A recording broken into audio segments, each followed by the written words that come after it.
일주일 동안 부산 또 대전 또 부천도 마찬가지, 서울도 마찬가지고 비가 많이 와서 수해가 많이 있었는데 그 가운데 또 우리를 지켜주시고 또 오늘 이곳에서 또 유치부실에서 또 3층 우리 중고등부실에서 또 각 가정에서 또 예배로 하나님께 영광을 올려드리는 우리 산돌교회 모든 성도님들을 주님의 이름으로 환영하고 또 주님의 은혜가 이 가운데 폭포수와 같이 임하게 되는 그런 축복의 시간이 되기를 다시 한번 소망합니다. 네. 우리 옆 사람 한번 인사 한번 할까요? 우리 눈짓으로라도 잘 오셨습니다 한번 인사하시고.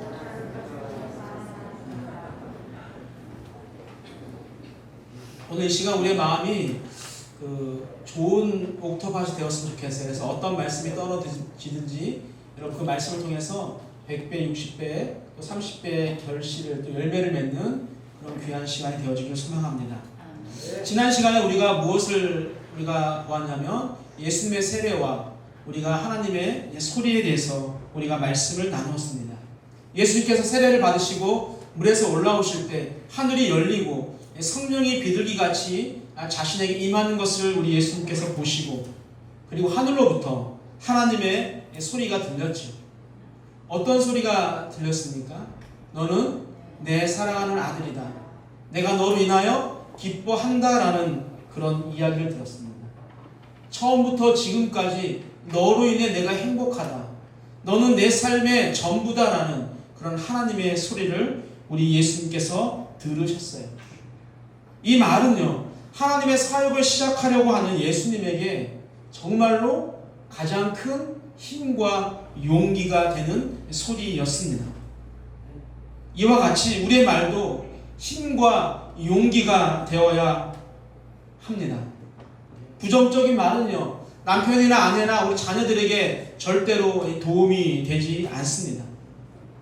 시험을 보기 위해서 준비하는 자녀에게 그러게 진작에 공부하지, 이제 벼락치기해서 성적 잘 나오겠냐라고 이야기하는 것보다는 열심히 공부하는 모습을 보니까 엄마가 아빠가 너무너무 기쁘다, 행복하다라고 말을 하는 것이 더 좋습니다.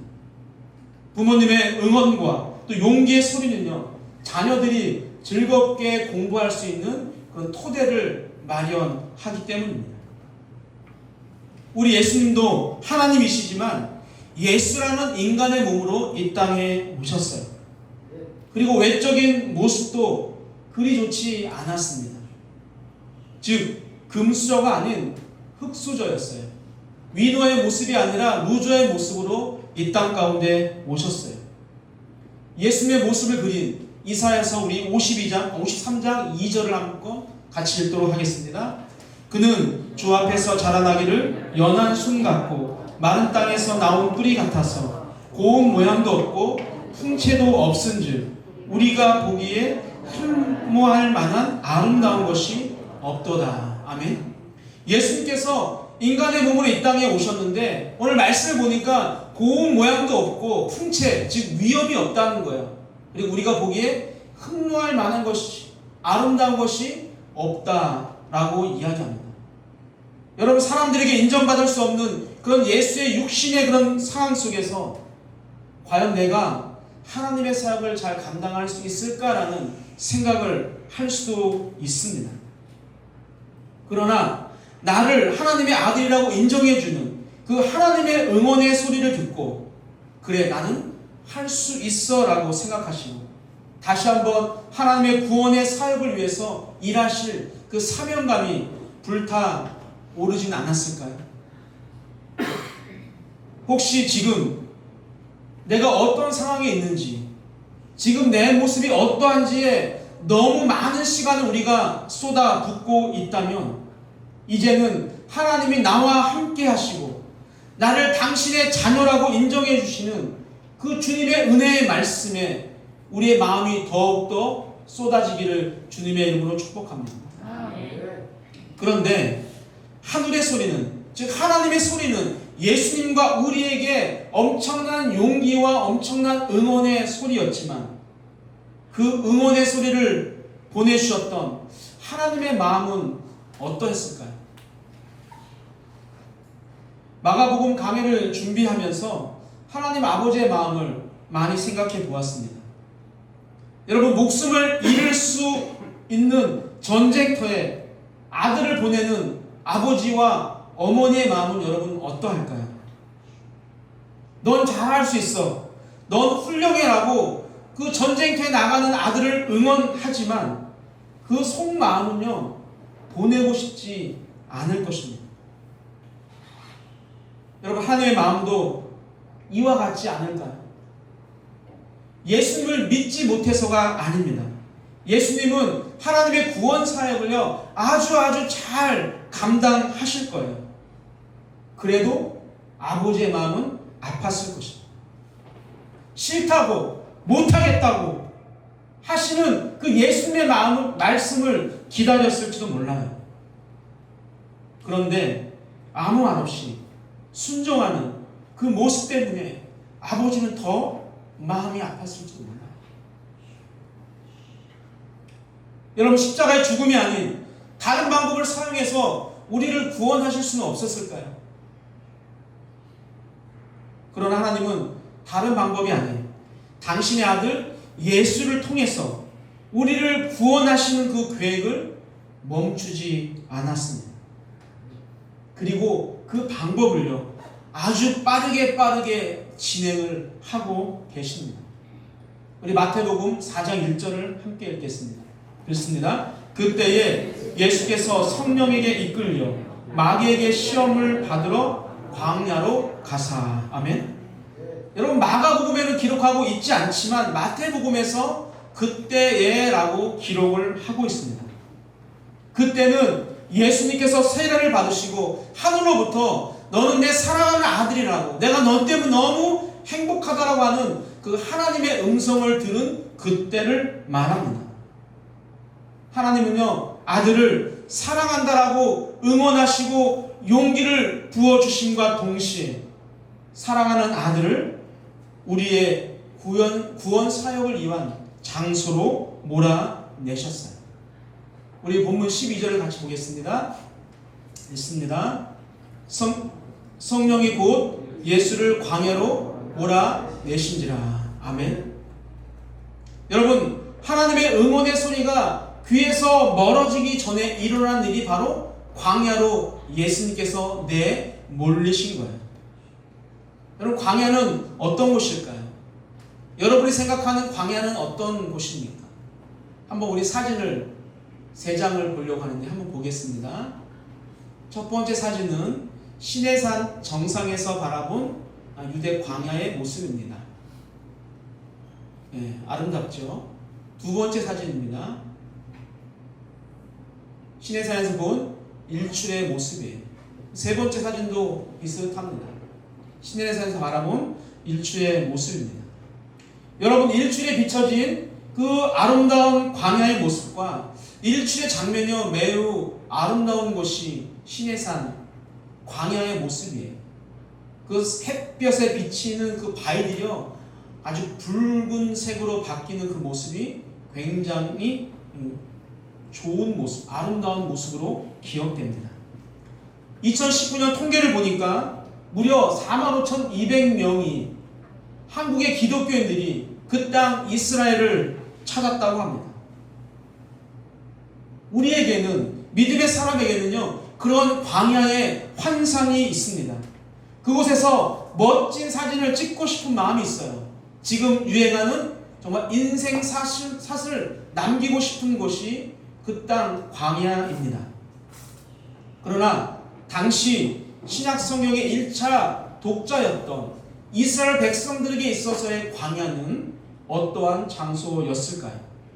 우리 예레미야 우리 2장 6절을 같이 보겠습니다. 읽습니다. 그들이 우리를 애굽 땅에서 인도하여 내시고 광야 곧 사막과 구덩이 땅, 건조하고 사망의 그늘진 땅, 사람이 그곳으로 다니지 아니하고 그곳에 사람이 거주하지 아니하는 땅을 우리가 통과하게 하시던 여호와께서 어디 계시냐고 말하지 아니하였도다. 아멘. 여러분, 성경에서 묘사하고 있는 광야는요, 사막이에요. 구덩이 땅입니다. 건조해서 사망이 머무르는 곳이고, 사람이 다니지 아니하고 사람이 거주하지 않는 곳이 바로 광야입니다.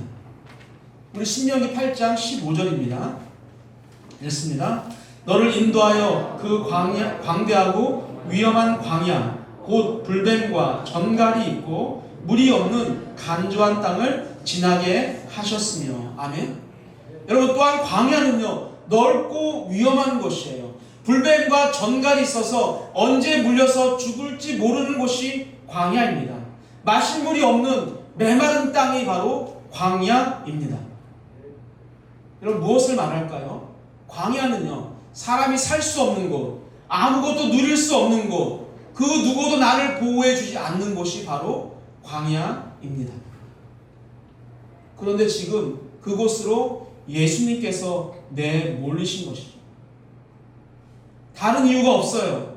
하나님의 사랑을 드러내고자 함도 아니고 하나님의 아들의 권세를 보여주기 위함도 아닙니다. 오로지 우리의 구원 사역을 시작하기 위해서 그 광야로 성령에 이끌려서 가신 것이죠. 광야에 내몰리신 예수님의 모습을 마태복음과 누가복음에서는 자세하게 기록하고 있어요. 40일 밤낮을 금식하신 예수님은 마태복음에서는 시험하는 자에게, 또 누가복음에서는 마귀에게 시험을 당하십니다. 40일을 금식하신 그 예수님에게 돌들로 떡덩이가 되게 하라고 이야기하죠. 여러분, 모르긴 몰라도 40일을 금식해 보신 분이 혹시 있나 모르겠는데, 40일을 금식하면 그 광야에 널려져 있는 수없이 많은 작은 돌들이 혹시 떡으로 보이진 않을까요? 지금 40일을 금식하신 예수님이 가장 필요한 것이 바로 음식입니다. 그래서 사단의 이 시험은요 다른 곳으로 사는 것이 아니라 육신의 필요를 위해서 살라라고 지금 예수님께 이야기하는 것이죠. 두 번째 시험은 하나님의 아들이라면 성전 꼭대기에서 한번 뛰어내려 보라는 거예요. 하나님이 너를 내 아들이라고 이야기했으니까 내가 지금 성전에서 뛰어내리면 반드시 하나님이 너를 보호해 주지 않을까라는 그런 이야기입니다. 즉 사단은 지금 예수님에게 너가 하나님의 아들임을 증명해 보이라는 것이죠. 즉 하나님이 너를 지켜주는지 안 지켜주는지 시험해 보라라는 말입니다. 마지막 시험은요 높은 산으로 데리고 가서 천하 만국과 영광을 보여주면서 나에게 엎드려 경배하면 이 모든 것을 너에게 주겠다라는 그런 시험입니다. 쉽게 이야기하면 경배의 대상을 바꾸라는 거예요. 하나님을 경배하는 것이 아니라 나 마귀 나 사탄을 경배하게 되어주면 돈과 명예와 권력과 너가 세상에서 즐길 수 있는 모든 것을 다 주겠다라는 사단의 유혹입니다. 어때요 여러분? 흔들리지 않나요? 한번 해보고 싶지 않습니까? 그러나 우리가 잘 알고 있는 것처럼 예수님은요 그 모든 시험으로부터 조금도 흔들리지 않으시고 말씀으로 그것을 이기셨죠. 사람이 떡으로만 사는 것이 아니라 하나님의 말씀으로 살아야 한다. 내 하나님을 시험하지 말라라고 사단아 물러가라라는 그 말씀으로 이 모든 시험을 우리 예수님은요 이기셨습니다. 아담과 하와가 이 선악과를 먹으면 하나님처럼 될 수 있다라는 사단의 시험에 너무나 쉽게 무너졌던 것과는 달리 예수님은 사단의 시험으로부터 완벽하게 승리하셨습니다. 예수님은 당시 선지자 세례 요한으로부터 인정을 받았고 또 하나님으로부터 인정을 받으셨어요. 그렇다면 우리가 생각하는 예수님의 길은요, 예수님이 걸어가야 할 길은요, 굶주림이 가득한 짐승들이 있는 광야의 길이 아니라 아름다운 새들이 지저귀는 꽃길을 걷는 것이 맞습니다. 그런데 아무것도 누릴 곳이 없고 기댈 곳이 없는 곳으로 가셨어요. 그리고 그곳에서 사단에게 시험을 받으셨습니다. 여러분 다른 복음서는 예수님의 광해 사건은 아주 자세하게 기록하고 있는데 왜 그렇다면 마가복음은 그 예수님의 시험의 그 기록들을 간단하게 기록했을까요? 마가복음을 통해서는 예수님의 승리의 소식을 우리가 알 수가 없을까요? 12절 13절 짧은 두 구절이지만 우리는 이 안에서 예수님의 승리를 충분히 우리가 볼 수 있고 느낄 수 있어야 합니다. 그리고 우리에게 그 상황이 그 사건이 큰 힘으로 다가와야 합니다. 우리 13절을 다시 한번 읽어보겠습니다. 읽습니다. 광야에서 40일을 계시면서 사단에게 시험을 받으시며 들짐승과 함께 계시니 천사들이 수종 들더라. 아멘. 여러분, 예수님의 시험을 보면서 이런 생각을 좀 해보았어요. 목사가 되어서도 여전히 새벽을 깨우는 것이 힘들고 매주일 해야만 하는 설교에 아직도 힘들어하는 모습을 보면서 나는 과연 목사가 맞나? 라는 생각을 할 때가 있습니다. 편안한 마음으로 그냥 회중석에 앉아서 하나님의 말씀을 듣고 싶을 때가 있다는 것이죠. 하나님이 나의 아버지이고 하나님의 나와 영원히 함께 하심을 완벽하게 믿고 있음에도 불구하고 늘 그렇게 시험에 빠지는 나 자신을 보면서 나는 정말로 하나님의 자녀가 맞나? 라는 생각을 할 때가 있다는 것이죠. 여러분은 어떻습니까? 여러분은 그러한 시험으로부터 완벽하게 자유로우십니까? 아니면 저처럼 순간순간 그 다가오는 시험 때문에 그런 의심을, 그런 의문을 가질 때가 혹시 없습니까? 그러나 여러분, 하나님의 아들이라고 인정을 받으시고 이제는 아무런 시험 없이 하나님의 사역을 위해서 걸어가면 될 것 같은 그 예수님도 광야로 내몰리셔서 사단의 시험을 받으시는 그 모습을 통해서 저는 큰 위로를 받았어요.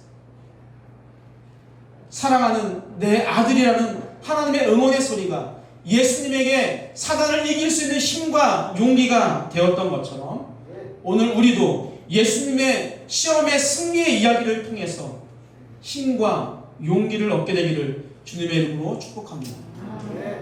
성경에는요, 시험에 대한 이야기가 많이 나와요. 시험에 성공한 자의 이야기도 있고 시험에 실패한 자의 이야기도 나옵니다. 창세기 22장에 보면 어떠한 시험이 나와요? 하나님께서 아브라함을 시험하시죠. 무려 100세 얻은 이삭을요, 하나님께 바치라는 그런 하나님의 요구가 있습니다. 그러나 아브라함은 하나님의 말씀에 순종해서 하나님의 시험에 합격을 합니다. 그러나 반대의 경우도 있는 것이죠. 바로 우리가 아까 장로님 기도에 나왔던 엘리야 선지자의 이야기입니다. 엘리야 선지자는요, 스스로 목숨을 끊을 것까지 생각했던 사람입니다. 바로 갈멜산에서 바알 선지자 450명과 영적인 싸움에서 승리하고 3년 6개월 동안 비가 내리지 않던 그 이스라엘 땅에 기도함으로 비를 내리게 했던 놀라운 기적을 체험한 후였습니다. 악한 선지자를 처형하고 기도로 비가 오게 한 이 두 가지 사건은요, 여호와가 하나님이신 것과 이제 엘리야가 하나님의 종인 것이 증명되는 놀라운 사건이었습니다. 이제 엘리야의 사역에 장애물이 다 사라지고 마음껏 하나님의 사역을 할 수 있는 하나님의 큰 종이 되었어요. 그런데 그 능력의 종 엘리야가 내일 이맘때쯤 내가 너를 저 선지자들처럼 죽이겠다라고 하는 이세벨 여왕의 엄포에 그만 시험에 빠져서 죽음이 두려워서 광야로 도망을 가게 됩니다. 그리고 거기서 어떻게 기도합니까? 하나님, 차라리 저를 죽여주세요 라고 기도해요. 여러분, 큰 승리 후에 하나님의 종 엘리야가 시험에 실패하는 모습입니다. 사랑하는 산돌교 성도 여러분들, 우리도 늘 시험 속에 살아갑니다. 우리가 영적으로 충만하든 우리가 영적으로 충만하지 않든 예외가 없어요. 예배를 만족할 수 없는 시험에 빠지기도 하고 찬양에 만족하지 않는 시험에 빠지기도 합니다. 내가 교회를 위해서 가장 필요한 사람이고 내 이야기는 늘 옳다고 하는 시험에 빠질 수도 있습니다. 그것이 인간이에요. 그러나 중요한 것은 시험을 이기느냐 실패하느냐입니다. 예수님 오늘 본문을 통해서 하나님의 아들인 나에게도 사단이 시험을 하는데 너희들에게도 반드시 그렇게 사단이 시험할 거야 라고 말씀하는 거예요. 그러나 그 시험을 내가 말씀으로 이겼던 것처럼 너희들도 말씀으로 이길 수 있다는 것을 우리에게 보여주고 있는 것입니다. 내가 하나님의 아들인 것처럼 너희들도 하나님이 사랑하시는, 하나님이 인정하시는 자녀들이기 때문에 너희들을 보시면서 기뻐하시고 행복해하시는 그 하나님을 의지하면, 하나님의 말씀을 의지하게 되어지면 이길 수 있다라고 우리에게 말씀하고 계십니다. 여러분 지금 어떤 시험 때문에 여러분 힘들어하고 있습니까? 우리는 이길 수 있습니다.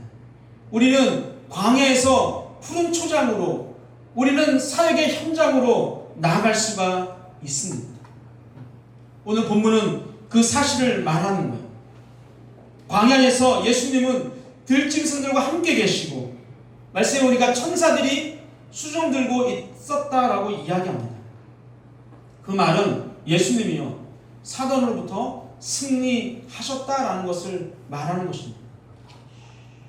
여러분 광야는요 들짐승들의 거주지입니다.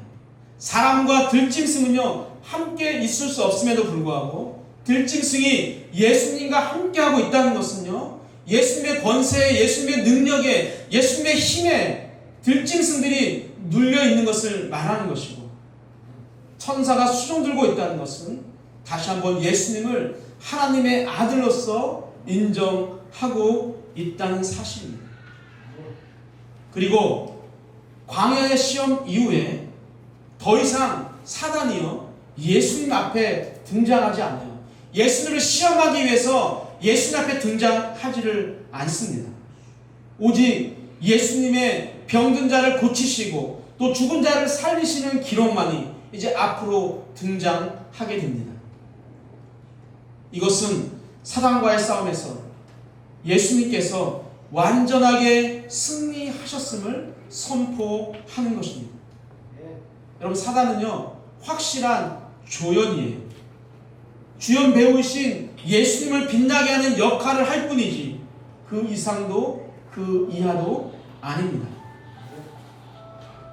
예수님의 광야의 시험을 통해서 우리에게 말씀하시고자 하는 것은요 예수님은 시험에서 승리하셨고 너희들도 나처럼 승리할 수 있다는 소리 없는 응원을 보내주시기 위함입니다. 그래서 예수님의 시험은요 다른 것이 아니라 바로 오늘 말씀의 제목처럼 나를 위한 시험인 거예요.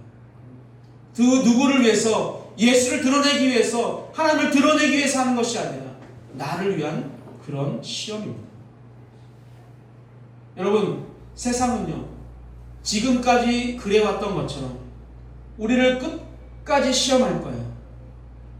그럼 그때마다 나를 위해서 광야에서 시험을 받으시고 승리하신 그 예수님을 우리가 기억하면서 광야 같은 세상에서 우리에게 다가오는 시험으로부터 멋지게 승리하는 우리 산돌교회 모든 성도님들 되시기를 주님의 이름으로 축복합니다.